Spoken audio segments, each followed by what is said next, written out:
Walawala hia tu hanei hira tolo da walatala ke latai mai mama he aho nei. Koe aho nei ne whailoa he takitaki lahi he whahi ke he tauvilianga e tau no whamanga. Kua nākai whaitangata ne kua toko atu kua whamori duai ke he tau kotawhanga. Koe kakano kua whamori e tau hingoa halo tolu ke eke mo tau eke pule maanga ke he whono eke pule. Ko lau tolu ia ko Billy Graham tā langi mai he maanga ko Avasele. Ko talaisi tama talaisi ke lata mai maanga ko vaia. Ko pokotoa iki ua lalotoa sipeli mai he maanga ko liku. Ko Jack Willie lipitoa ma namukulu mo vainga pautama tukuitonga ke lata mo alofitu ke lau. Koe mga honei ko alohi e tau whakahoho vili ni kua kamata ke kisia e tau pepa kua tufutufa longona e tau whakaholoanga ke he tau leo taongo mo e whai kai whihani e aho ne toianga ia. Ko alohi tua i e manamanatu he tau tangata ke i loa ko hai ka vili ki ai mai he hongwhulmafitu e ngoa he tau na whoa motu. A whangi fuki e aho nei e mtahola taha ke vili tua i whalua tangata ke whalunga hua whahinga hua whakawhiri. A manaki ni ke mawhala i tau vilianga ni kua hangau ki ai. Lahi e whiawhia he whahinga hua whanua toa kau mo e whuisiika ha kua hawhangi duai e taha poko tau se kai fōu whakatupe he mtakau koe FAO. Ne talahau e lau tolu ne kua tau se e tau whakaholoanga. Pe he mai e urunga hua ko Brendan Pasisi a manaki do meke e tau tangata ke whakataitai e tālanganga he whaulua tau koloa la lafi ki lunga mai he tau fua he whanua. Ke whakafua ke he motu po ke onono atu fuki ke whawhano ke whakafua ke he tau motu ke he ke. Kua tālanga e whale fōu nei whakapiki atu ke hofisa he whahinga hua whanua kai a manaki toha whangi ke he tau tangata ke o atu mo e whakaonga. Ne talahau e tau hukui mai he tau whahi pisinisi a manaki whakalaulahi ke ngahua whalataha ke maeke ke tālanga whalua tau koloa ne kua maeke ai foki ke whakatupu e tau pisinisi. A manaki ke kamata e whakaongaanga he poko nei ke he tau whakatokaanga ke he whahi tapu ka hau mo e tau pulotu mai he FAO. Kua tuku atu he ikipule he whahinga hua whanua e lifu ke he whangi e matua pilimia e whale mo e manaki ke monuina e tau whakaholoanga pisinisi mo e tau koloa ka tālanga ke he whale ia. Here's our news bulletin for today. The Chief Electoral Officer for the Niuean general elections has declared 6 village constituency candidates that were unopposed duly elected. For the village of Avasele, Mr. Billy Graham Talangi, for Vaia, Talaisi Tama, Talaisi, for Liku, Pokotoa, Ikiua, Lalotoa Sipeli, from Lakepa, Haleni Kupa, Mangatungia, from Namukulu, Jack Willie Libitoa, and Alofi North, Vainga, Pautama Tukuitonga. With 6 village members of parliaments now confirmed, the remaining 8 villages will head to the polls this week. Just days after away from the elections, the campaigning is finally in full swing, with Commonwealth candidates taking the opportunity to share their views and policies on radio, television, social media, and some pamphlets have just been circulating over the past day. 17 candidates have put their name forward for the 6 Commonwealth seats, and voters have a fair bit of thinking to do. Polling booth at the Justice Department will open at 1 o'clock this afternoon for those voting in advance. Over 6 years of planning and lobbying, I'll read it again. Over 6 years of planning, lobbying has paid off for DEF with the opening of the FIAO test kitchen yesterday. DEF Director Brendan Pasisi says the aim of the project is to formalise the potential of value-added products for local markets and to achieve better quality product for overseas markets using local produce. Private sector representatives are also hopeful that from this facility will come business opportunities. The kitchen is attached to the DEF building and will be used for workshops next week, and hope it's open it up for people to use. Minister for DEF, Pokotoa Sipeli, handed over the opportunity to officially opened the test kitchen to Premier Toke Talangi.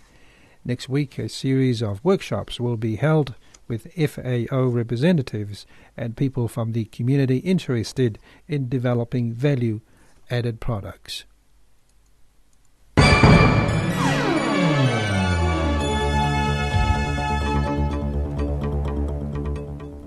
And here's our news from around the region. The Fijian Election Office has taken a new approach in its efforts to register Fijians for the 17th of September elections. This time handing out leaflets that contains the locations and opening hours of voters' registration centres in Fiji to those with Fijian passports upon their arrivals at the Nadi airport. The Fijian's Election Office will be working with the Immigration Department in this regard. Supervisor of Elections Mohammed Sanyin says the initiative is part of the efforts to register as many Fijians as well as give all Fijians the opportunity to register to vote. Meanwhile, Fiji Police Force Acting Commissioner Ravi Narayan has confirmed and welcomed the offer of assistance from the British High Commission ahead of the 2014 elections in September. This comes as a result of a meeting in Suva between the Acting Commissioner and the British High Commissioner to Fiji, Roderick Drummond. At the Commissioner's First Quarters Parade in Suva on Wednesday, Narayan reminded his officers that they must remain political.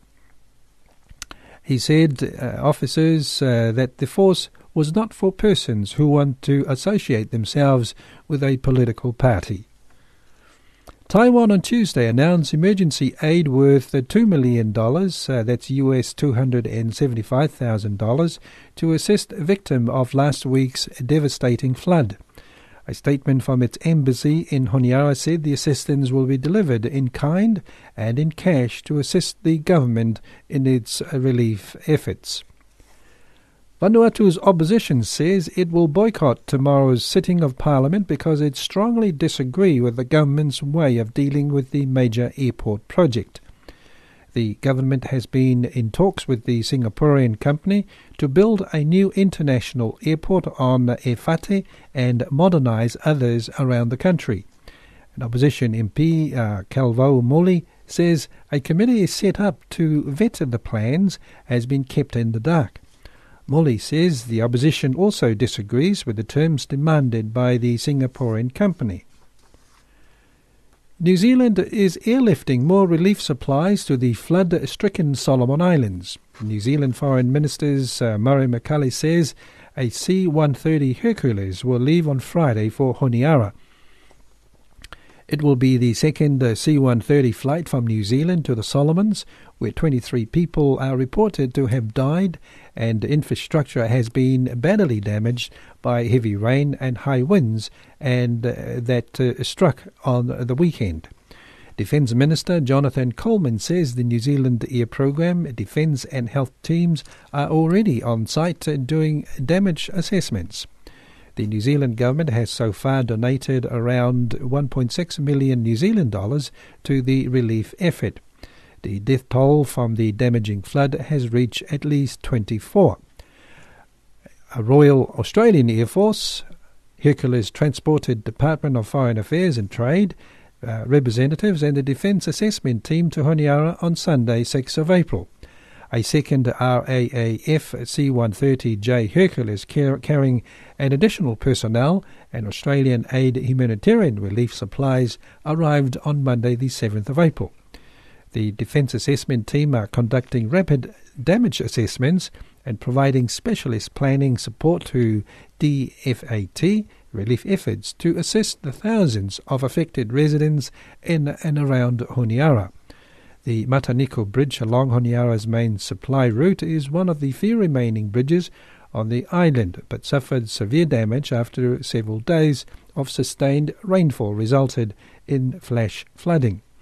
The 16-member Defence Assessment Team was sent to Solomon Islands with 12 hours' notice and is a key part of the DFAT-led rapid response efforts following a request for assistance from the government of the Solomon Islands. The Pacific Islands Private Sector Organisation, PIPSO, has announced that the 2016 Trade Pacifica will be held in Port Moresby, Papua New Guinea. Trade Pacifica is a biannual trade show of businesses from the Pacific Island countries, with the objective to offer an opportunity to grow and develop trade leads, meet and network with Pacific Island businesses, and to create long-lasting relationships. The inaugural event was held in Denaro, Fiji in 2012, followed by this year's very successful event in Suva, Fiji.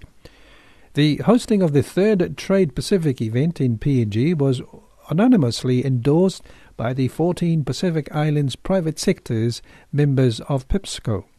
Trade Ambassador Kaliopate Tavola says the Trade Pacific Steering Committee looks forward to working closely with PNG Chamber of Commerce and industry and other stakeholders in planning the implementing the event.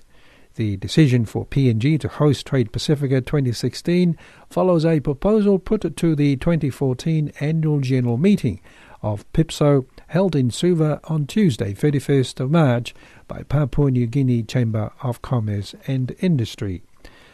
And finally, ExxonMobil Corp is on track to start exporting liquefied natural gas from Papua New Guinea by mid-year, ahead of the schedule and below its $19 billion budget US. The manager of the PNG LNG project said on Wednesday. The project has started commissioning a gas conditioning plant in PNG's highlands, where the gas is drilled. A 292 kilometres, that's 180 miles, on-shore pipeline has been completed, and the first of 2 units at the LNG plants is ready. Project manager Desi Orton said first cargoes are expected mid-year. She said, declining to confirm reports that exports would start in July. The project under construction over the past 5 years ran into record wet weather, steep terrain and community issues that slowed the work and results in costs blowing out by about 25% from its original budget of $15 billion. And those are our news for today.